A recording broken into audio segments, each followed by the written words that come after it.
संघर्ष में देखा जाए समय का बदलाव आया, अचानक ही मैडम का स्वास्थ्य खराब हुआ, हॉस्पिटलों के चक्कर काटने पड़े, बहुत सारा पैसा खर्च किया, लेकिन फिर भी स्वास्थ्य पूरी तरह से ठीक नहीं हुआ। लॉकडाउन हो गया, लोग घरों के अंदर थे, दहशत में थे, रोजगार नहीं मिल रहा था, खर्चे चलाना बहुत मुश्किल हो रहा था, मेरा अकाउंट पहले से ही खाली हो चुका था। साथियों, वो दिन मैंने देखे हैं, वो मुझे आज मंच से याद आते हैं। विस्तार से बताऊंगा तो बहुत समय लग जाएगा, लेकिन समय बहुत कम है। तो साथियों, कहते हैं जब संकट का वक्त आता है तो कोई ना कोई, किसी ना किसी को ईश्वर सहायता के लिए जरूर भेजता है। तो साथियों, लॉकडाउन का समय था, रात के 10:30 का समय था, रात के 10:30 का, लोग घरों के अंदर थे, रास्ते में कोई नजर नहीं आता था। अचानक ही दरवाजा खटखटाया, मैंने देखा। साथियों, जानना चाहोगे कौन था? जानना चाहोगे? साथियों, जिस शख्स की मैं 2 साल से कॉल रिसीव नहीं कर रहा था, 2 साल से किसी मैसेज को रिप्लाई नहीं दे रहा था, मुझे नहीं पता था मैं गलत कर रहा हूं या सही कर रहा हूं। साथियों, जानना चाहोगे उस शख्स का नाम? मेरे घर के दरवाजे पे परम आदमी महागुरु श्री वेद प्रकाश बघेल जी का आना हुआ। साथियों, मुझे लगा कि कुछ होगा, सर का वेलकम किया, स्वागत किया, सर के साथ डिस्कस हुआ, सर से मैंने बोल दिया सर करेंगे, लेकिन आईडी फिर भी नहीं दी, क्योंकि हम लोग बहुत चालाक होते हैं ना, आईडी नहीं दी, सर से बोल दिया, सर को विदा किया। साथियों, 2-4 दिन बाद फिर गुरुजी का कॉल आया, मैंने फोन नहीं उठाया, जब तो बोल दिया, लेकिन हम लोग क्या, एक बार प्लान हो जाता है तो फोन नहीं उठाते, स्विच ऑफ और कर देते हैं। कहीं ना कहीं हम गलत करते हैं, क्योंकि इस बिजनेस की गहराई को नहीं पहचान पा रहा था मैं। तो साथियों, फिर अचानक ही 2-4 दिन बाद गुरुजी का कॉल आया, फिर रिसीव नहीं किया, तो अचानक ही दूसरे दिन लॉकडाउन का समय था, पता थी घर पर ही मिलेंगे, फिर सर की बाइक रुक गई। मैंने दरवाजा खोला, गुरुजी का स्वागत किया, तो साथियों फिर डिस्कस हुआ। सर ने मुझे समझाया कि रवि सर, हम ये लोगों को प्लान जो दिखा रहे हैं ना, जो प्रोडक्ट बेच रहे हैं, लोगों के जीवन बचाने का काम कर रहे हैं, वो हजारों जिंदगियों को बचाया है इन प्रोडक्टों ने। साथियों, जो हम इनकम प्लान दिखाते हैं, लोगों की जिंदगी बदलने का जरिया बताते हैं, लोग हजारों लोग जिंदगी बदल चुके हैं, लगातार बदल रहे हैं। साथियों, मैंने हाँ कर दिया, अपने परम मित्र राजकुमार जी के साथ भी डिस्कस किया, समय बहुत कम है विस्तार से बताने के लिए। तो साथियों, गुरुदेव ने एक ही बात बोली, रवि सर कुछ मत करना, कुछ हमारे प्रोडक्ट यूज करके देखो, आपकी मैडम का स्वास्थ्य खराब है। तो मैंने कुछ प्रोडक्ट लिए गुरुजी से और मैडम को यूज करवाए, 3 महीने कंटिन्यू लगातार प्रोडक्ट यूज किए। जो प्रोडक्ट, जो एलोपैथिक दवाएं 3 से 4 साल मैडम लगातार खा रही थी, 4 से 5 लाख रुपए खर्च करने के बाद वो स्वास्थ्य ठीक नहीं कर पाई, वो मात्र 3 महीने के एलोपैथिक प्रोडक्टों ने वो रिजल्ट कर दिखाया, उनका स्वास्थ्य बिल्कुल ठीक हो गया। साथियों, मैं चाहूंगा कि एक बार प्रोडक्टों के लिए बहुत धन्यवाद, जोरदार तालियां, थैंक यू। साथियों, कहते हैं लोग काम नहीं होता, होता कैसे नहीं है, साला करने वाला चाहिए, होता है। ये बहानेबाजी करते हैं लोग, ड्रामेबाजी करते हैं, उन्हें पता नहीं है ये बिजनेस साला देख के सकता है।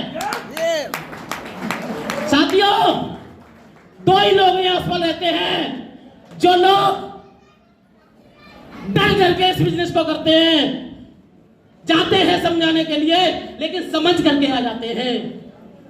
साथियों, दूसरे वो लोग जो इस बिजनेस की गहराई को नहीं समझते कि बिजनेस दे क्या सकता है उनको। कुछ लोग ये कहते हैं साथियों कि मैं डॉक्टर हूं क्या, मैं तो टीचर हूं, मैं तो जॉब करता हूं, उनका ईगो सामने आता है। लेकिन देखा जाए, महीने की सैलरी जब तक खत्म हो जाती है, उनके खर्चे पूरे नहीं हो पाते, वो जरूरतें पूरी नहीं हो पाती। जिंदगी तो जीना छोड़ दो, काटना भी मुश्किल होता है, सिर्फ बढ़ता ही EMI। तो साथियों, एक कहानी के माध्यम से अपनी वाणी को विराम दूंगा। थोड़ा सा समय 1-2 मिनट का है। एक आदमी था, वो इंजीनियरिंग का कोर्स करके आया था। किसका? इंजीनियरिंग का। तो साथियों, वो इंजीनियर नहीं बना, वो इंजीनियर नहीं बना, उसने डॉक्टर की दुकान खोल ली। किसकी? डॉक्टर की। एक इंजीनियर व्यक्ति ने डॉक्टर की दुकान खोल ली और उसने बाहर बोर्ड पर लिखवा दिया कि किसी भी बीमारी का इलाज, किसी भी बीमारी का परमानेंट इलाज मात्र 500 रुपए में होता है। अगर बीमारी ठीक नहीं हुई तो 1000 रुपए लेके जाना। तो साथियों, पड़ोस के एक डॉक्टर साहब थे, वो इस सारी बातों को देख रहे थे। तो उन्होंने सोचा कि मेरी जुगाड़ तो अच्छी बन गई, वैसे भी मरीज नहीं आते, इसकी दुकान पर जाऊंगा, बीमारी को बताऊंगा, फिर कहूंगा बीमारी ठीक नहीं हुई, 1000 वापस लेके आ जाऊंगा। तो साथियों, कुछ समय बाद, 4-5 दिन बाद, डॉक्टर साहब जो थे उस इंजीनियर डॉक्टर साहब के पास पहुंचे। जानना चाहोगे? यस या नो? आवाज नहीं आई। यस या नो? तो उन्होंने कहा, उन्होंने कहा कि डॉक्टर साहब, मुझे आपके उपचार की आवश्यकता है, आपके उपचार की आवश्यकता, मैं बहुत दिनों से बीमार हूं। डॉक्टर साहब बोले, कोई बात नहीं, यहां हर बीमारी का इलाज होता है, आप बैठिए, आपका इलाज भी होगा।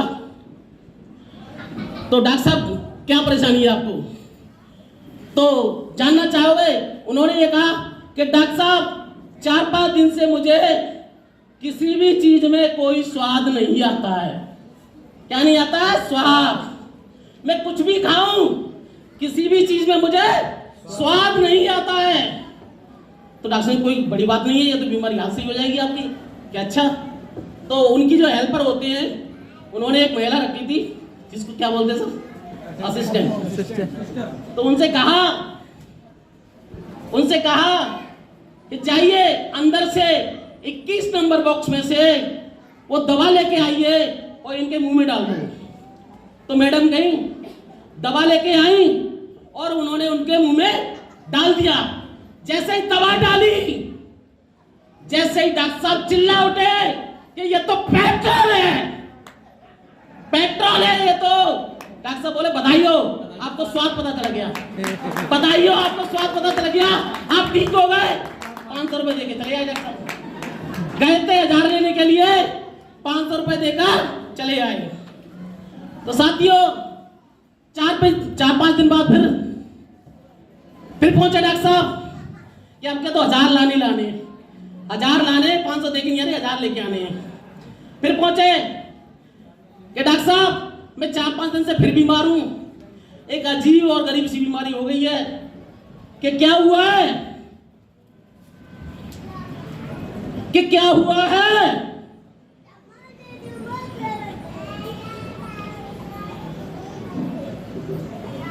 हेलो, पीछे। कि मुझे कुछ याद नहीं आता है, मैं ऐसा बीमार हुआ, मुझे कुछ याद नहीं आता है। याद नहीं आता है? कोई बात नहीं डॉक्टर साहब, बैठिए।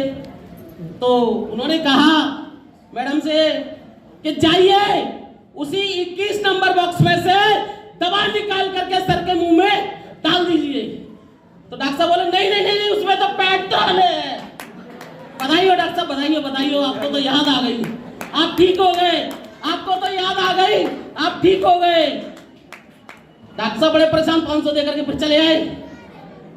दोबारा से तीसरी बार डॉक्टर साहब ने सोचा, आपके चाहे कुछ भी हो जाए, साला 1000 तो पूरे करके आने ही आने, कुछ भी हो जाए 1000 तो पूरे करके आने ही आने। तो साथियों, तीसरी बार फिर डॉक्टर साहब पहुंचे। उन्होंने कहा, डॉक्टर साहब, इस बार तो मुझे 4-5 दिन से पता नहीं क्या हो गया है। किसी को साथ में और ले गए, वो किसी को साथ में ले गए पकड़ के कि मुझे 4-5 दिन से दिखाई नहीं दे रहा है। क्या नहीं दे रहा है? दिखाई। तो साथियों, डॉक्टर साहब ने पता है क्या कहा कि इस बीमारी का इलाज हमारे यहाँ नहीं है, हम आपको आपके पैसे देते हैं। यानी जैसा हमने लिख रखा है ना कि जिस बीमारी का हमारे इलाज नहीं है उसके हम 1000 रुपए देंगे आपको, तो आपको 1000 रुपए देते हैं। जैसे ही डॉक्टर साहब ने अपनी रैक खोली और पैसे निकाल करके हाथ में दिए, तो तुरंत ही उन्होंने देखा कि डॉक्टर साहब ये तो 500 का नोट है। तो बधाई हो, आपको दिखाई दे गया, आप भी ठीक हो गए, बधाई हो, आपको दिखाई दे गया। तो साथियों, मेरा कहने का मतलब ये है कि हर व्यक्ति सक्सेस है, हर व्यक्ति सक्सेस है, जिसकी कैसी भी रही हो। ये अपॉर्चुनिटी ऐसी है कि हर व्यक्ति, हर बीमारी का इलाज है, हर बीमारी का इलाज है, हर व्यक्ति इलाज कर सकता है, हर व्यक्ति ठीक कर सकता है, चाहे वो बेरोजगारी हो, चाहे वो कैसी भी बीमारी हो। यहाँ ये ऐसी अपॉर्चुनिटी है। तो साथियों, बहुत सारे लोग ड्रामेबाजी करते हैं, वो इसीलिए करते हैं क्योंकि उनको पता नहीं है ये बिजनेस उन्हें कहां से कहां तक पहुंचा सकता है।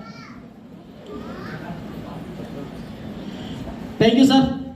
और नेक्स्ट साथियों, अभी तो मेरा टोपाज लेवल है प्रेजेंट में, अगली बार महागुरुजी जो भी फंक्शन करेंगे उसमें यहाँ भी पट्टा रूबी स्टार का होगा, रूबी स्टार का।